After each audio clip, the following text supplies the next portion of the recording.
We are a team of 3 students who focused our research efforts on designing a lower limb prosthetic for soldiers in Ukraine.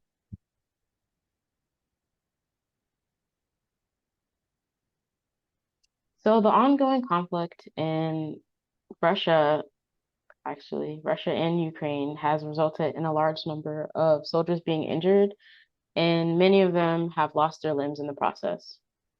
And with that high number of lower limb injuries among the Ukrainian soldiers specifically, it's put a large strain on the country's healthcare system.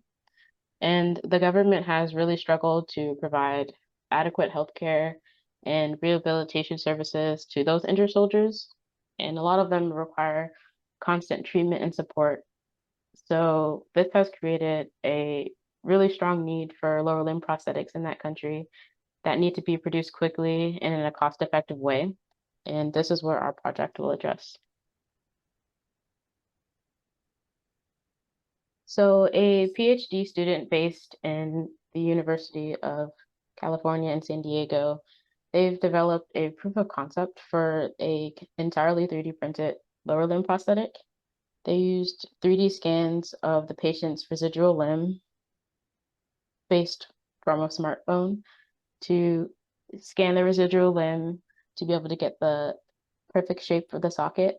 And then generative design was used to keep the structural integrity of the device, but limit the amount of weight for the overall prosthetic. And this is just a great example of what can be achieved through rapid prototyping.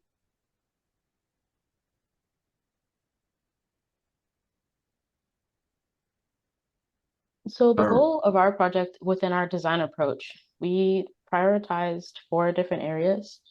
And with anything, especially in this war-torn country, we want it to be a low-cost device. We want it to be easy to produce in a short amount of time, and it's accessible to all the soldiers who would need it.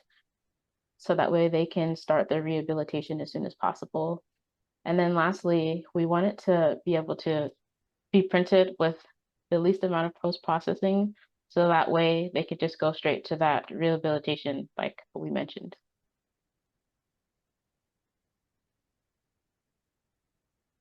oh, right. So, when considering the designing approach, we have a couple major factors. Firstly, we're considering it, like previously mentioned, uniform built-in functionality, where we don't have to have any mechanical components added. It'll be ready to be used directly out of print. The structure we decided to go with as well was adapted to have flexibility, but be produced through 3D printing rather than advanced machining, and we wanted the least amount of assembly. We have a couple preliminary concepts in the beginning. On the left here in this red image, we have a guitar clip that has a spring-like filament, which allows for flexion, which can be recycled into an ankle joint.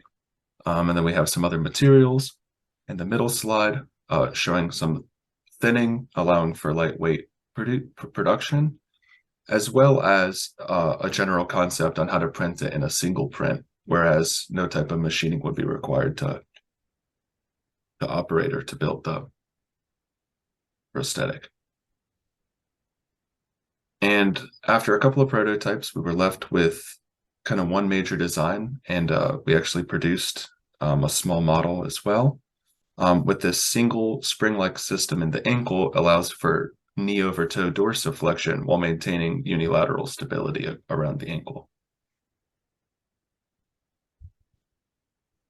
So this design not only has built-in function with the ankle joint, as you can see on the left, it allows some flexion for that walking, but it is also easily printable. Since it builds in one direction, there is no support material that is made. And then lastly, with a simplified design, it requires minimal assembly, and if it needs to be broken up into sections, it can, if the individual has a smaller 3D printer.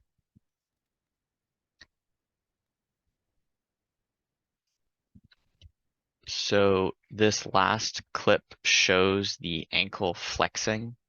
You can see you can play the video, you can see that it flexes and moves, and this will allow the user to have that flexion similar to a regular leg or regular prosthetic foot.